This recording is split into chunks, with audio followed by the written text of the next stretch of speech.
I have come out on a bit of a journey today.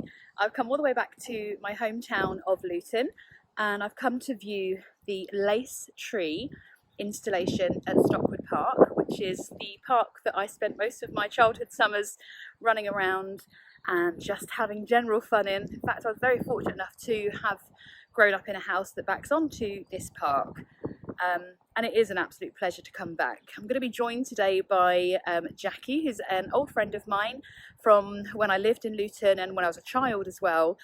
Did lots of different things with different projects with her as a child and as an adult too. Got to be involved with lots of lovely things in Luton growing up. You can just see the tall tree behind me, and we're going to find out more about the artists and how over 100 volunteers were involved in crocheting these covers for these amazing wooden trees. So these trees have been designed by an amazing designer, and they've all been crocheted using nylon cord to create these wonderful patterns. This tree here has been made in a very, very modern style with a geometric pattern, as you can see very clearly there, all crocheted by hand. And then just to the left of that, we have the tall tree. Now I've learnt as this video's gone on that this tree is of course made using a Bedfordshire Lace pattern that is available to view the original lace-sized version in a local museum as well. That's my favourite one. Is that your favourite one? Yeah, I like it. No, it's not mine.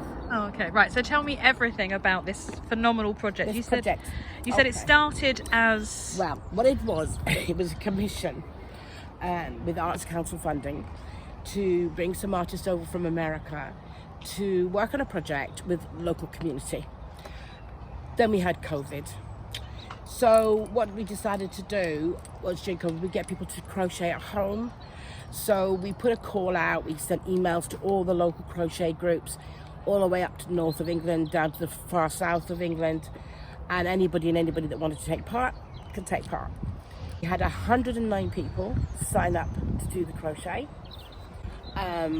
which was still delayed because of COVID and the Panama where that boat got stuck. Yes. Meant our crochet, our cord, which is this white cord here, got stuck on a boat.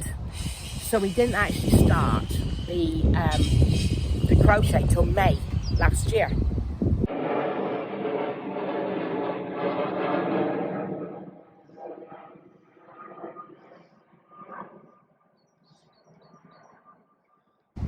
$20 pieces of the wish tree. That was 20 people did one piece each at home. Now they are nearly 20 foot long each piece, and it took them a long time. So I'm joined today by the wonderful Jackie, and she's going to tell us a little bit more, specifically what her actual job title is, because I just know her as Jackie. Yeah, you do, don't you? Yeah, I really do. Yeah. Okay, my title is, I am the NPO Coordinator Museum Makers. So NPO stands for National Portfolio Organisation. So we get funded by the Arts Council. So basically, Arts Council pay my salary. Lovely. And we do love the Arts Council. They are wonderful. They are wonderful. They are indeed. Long may they reign. Yes, please. Because we need them to reign.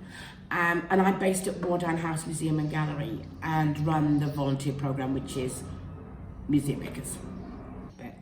They're a brilliant bunch of people who, we call them museum makers. We set them challenges, which is basically somebody comes to me and says, oh, I need some people to do this. They tell me what it is, how many people they need, what we're looking for. And if everybody signed up as a museum maker, they tell us their interests and their skills, and it will automatically send them an email to say, we've got this, do you fancy doing it? They sign up, and I put the two together. So this is how volunteers can get involved in all the different projects that you run. Within Wardown, we cover Wardown and Stockwood. Stockwood. Yeah. So I've come to Stockwood Park today to meet you, Jackie. Obviously, known you for very, very, very, very many years. So let's not talk about the fact that it's over half of my life now. You're really young. I was, but that's because Luton has had people like yourself involved in these places for so long that I was fortunate enough to be involved in so many amazing projects. I think things like this installation that you have here, even though it's potentially only temporary, so if you do want to come and check this out, you need to get here because obviously it's going to go on tour around the world. Yeah. But it is being premiered here in Luton. It is, but you know what's even better? Every person who's worked on that, their name will follow it. So on CHIO+SHINE's website, every single person's name is listed. So that goes around the world with them, which means amazing. Luton people are going around the world with it. When I meet people who have come in and helped with this project especially, coming in to do the stitching, then you get to meet the faces. And we had people from every ethnic group came as well. That's brilliant. Because these women felt safe to come. We had a group from Luton Women's Aid. We did it as a closed session. Oh, how lovely. I said to their CEO, I want to do one with those those ladies. Would they do it? We won't name names. There won't be any photographs. And some of them came back on their own, which to me is fantastic. University sent 24 students over. They came and did some sessions. You know, it was for anybody and everybody. The tall one, it's called the tree. It's called the tall tree. This is made up of individual panels, which have been put into a pattern, as you can probably see anyway, the patterns continue all the way around. So some of these pieces you can actually see on display, funnily enough. The actual lace is on display at Wardown right now.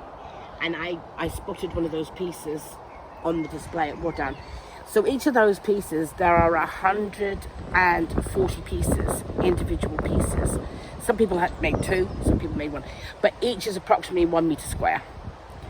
So they're not light, they're quite heavy, and this cord is a durable nylon cord, which they were crocheting with. Oh, that would be hard work on their hands. It was very hard work on their hands, bless their hearts, but they didn't give up. We had 88 complete. People backed out because COVID went, and people went to work and things like that. We also had some people who were taking ill, but we finished. And those who couldn't finish, we passed it on to somebody else who completed it. So we completed the lace making last September, October. Then we had to put it into storage. We got it all delivered. They all came and delivered it here for me. We then put it in storage, waited for COVID to be over, and waited for COVID to be over because the artists were in America. They're from America, they're from Boston. So we couldn't do anything without the artists. So while we were waiting for the artists, they're actually called CHIO+SHINE. They're actually architects, but also artists. Jin Choi is the artist who designed it. And it was amazing to see it, because when you've been busy with it the whole time I was, and we came in to do the stitching, I could see the pattern. And I was so excited because I can't crochet. I cannot crochet. And I never got involved in the crochet. So what happened was, we managed to get them to come over on the 31st of March. It took until 31st of March this year. We took over the learning suite just over there for 2 weeks. And we stitched the trees together. So people signed up again, more people, volunteers signed up, came in and did 2-hour sessions of stitching and cabling, and we've literally got 4 patterns, and then they all come together. This one is literally 20 pieces, literally stuck. So there's one section is in between each of the branches, shall we say? That's right. One section is between each frame. This one, there were 20 again, but as you can see the pattern anyway. Yes. It goes round. And by the time you've done the 4th one, you've rocked it out. Yeah. It was great. But what was amazing was, for me, this project was the volunteers coming in and having to cut wood, drill wood, paint wood, put it together like a flipping massive jigsaw, and literally push for the whole time. And if it hadn't been for them, we would never have completed it. It's phenomenal. We would never have completed it without them. And we literally half an hour before the launch. We were finished half an hour before the launch. So you were mentioning that these lace patterns are based on lace at Wardown Museum. Yes. Where I know where the old lady lives. She still does. I know she is. The lace lady is still there in her own room. So is lace making synonymous with Luton? Bedfordshire Lace. Bedfordshire Lace. I wanted to, because obviously I went to Wardown when I was a child, so I don't really remember. Yeah. But this is all based on lace, the patterns that were in the collection.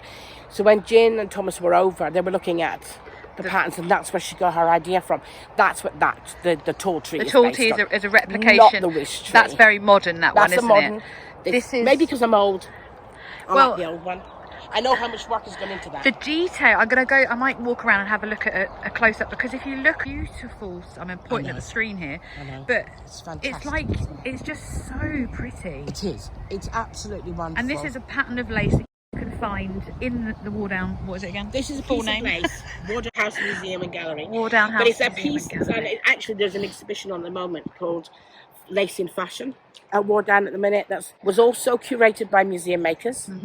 And that's up until the 11th of September, which is when these trees are up. But this is one of my most favourite projects. I can see why. It's been a curse. In what way? What was the biggest? It was so COVID? hard. COVID, and I had my other jobs to do. Yeah. And and during lockdown, it was really difficult because you can't really do a huge amount. And I was at home. I bet you missed people, didn't you? I really did. I know, you're a people person. And I live on my own as it is. It's really hard. So, but this, it was funny because we were talking, Hafisa and I were talking, because she project managed it. She looked after the building side. The build of the actual frames. That was hard for her. That was a really difficult part of the project. I still say I had the easy bit, because I was in with the sewers who really were into it. I just got on with it. I wish I would have been right there with you. We had done these with 6 days to spare. We were ready. But it was the frames and fitting it to the frames. The fitting of the frame was hard, because we had to get a cherry picker, and we put Mike in it, and he went up above frame. And when you look at the height of that frame, he went up. I mean, I have to say, what is that? That's like, what, 30 foot? That is nearly 30 foot. It is I think it's 8 meters. Wow. High. Yeah, and that's 5 meters. I can't high. give you to scale. We're not allowed to, because they're not signed off yet, are they? Because I'm getting an early access here, aren't I? Yeah. But yeah, 30, wow. It's a shame you can't get in. Oh, I'd like to touch it. Yes, believe me. But I can't. But it's, when we were coming in, we had ends tied with this. Yeah. And we had 20 people around the bottom, each with an end. Mike above. And as he's lowering it, people are pulling it. Oh, wow. But it took forever because it's wood. Yeah. Snags. Oh, gets no. Caught. Oh. Gets caught. So what should have been about 15 minutes took about 2.5 hours. Yeah. So it wasn't without its challenges. Definitely challenges. But what these volunteers have produced is unbelievable. And the fact that we had volunteers who came in just to stitch and decided they didn't want to just stitch. They came in and started painting wood. And we had a lovely couple called Dillis and Colin, who come from Harpenden. They used to bring their grandchildren and their children here, and they wanted to give back, which I thought was absolutely wonderful. I think I insulted her when I thought she wanted to do the sewing and he was doing the build. Oh. No. She was like a force. Yes. She was amazing. They did 42 hours voluntary over 8 days. Oh, wow. Yeah, they just went bang, bang. Yeah. And they stayed with us till 8 o'clock in the morning to 8 o'clock at night when we're trying it, because we needed to complete. Yeah. We had a launch. And literally finished half an hour before. So who did you have to do the grand unveiling of all of this? We didn't want it grand. We wanted a volunteer thing. But I've got a big party that I'm doing now in August over there. Oh. Where we've invited absolutely everybody. All the crocheters, all the sewers, all the builders. If you want to come. I'd love to go. You can video it, can't you? So we're having an afternoon with cake and things. Oh, just lovely. to say thank you properly to absolutely everybody. It is, I must admit, I'm absolutely blown away by the sheer scale of these. Yeah. And you can tell the detail and the technique is beautiful. And some of these people have never crocheted before. They're, I wouldn't say they're complicated, but they're not easy. The structure. Yeah, and I think the cord working with this cord would be hard because work. as soon as they opened it, apparently it went.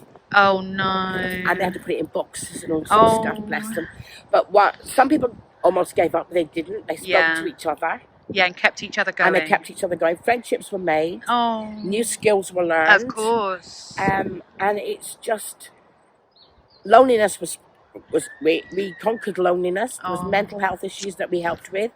It really was one of my favourite. I've got 2 massive projects that I've done in my time, and this is the top 2. Okay, if it hadn't been crochet, No, or knitting, obviously. Yeah, But yes. we wouldn't have. But you know what else came out of this, which is the most amazing thing? Because of the delay, Yeah. I thought, what are we going to do? Because we want to keep them Yeah. as volunteers. I don't want them just. So I put a call out for Christmas decorations for the Christmas tree. I got 400 decorations sent to me. We do 4 trees inside the house in the Modern Museum now. I decorate the whole of. And you had 400 crocheted and knitted. And I've got photographs of those as well. Oh. I've got 400 pieces of crochet. Oh. Like mini Christmas jumpers and stars and angels. How lovely. Even the topper has been crocheted for So us. the next challenge then for you, if you'd like to accept it, would be there's a huge trend for granny square trees.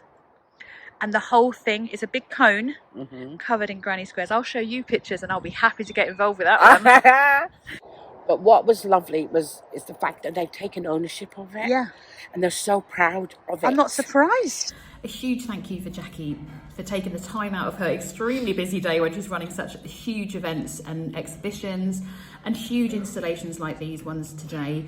It's an absolute pleasure. Now for me, obviously, I get to catch up with an old friend. Not that she's old, just that our friendship is, I have to be careful. But also for me to get to relive some of my childhood memories of an absolutely beautiful now country park with English heritage status, with all these wonderful things that the museum makers are achieving. And if you haven't ever come to Luton and you're local, or even if you're not local, do you know what? If you're in London, get on the train, get off at Luton Parkway and get a taxi straight here, because to come and see this crochet installation is going to be worth your time. And I cannot wait to go and explore Wardown House and Museum to go and check out the original lace that this design has been created on.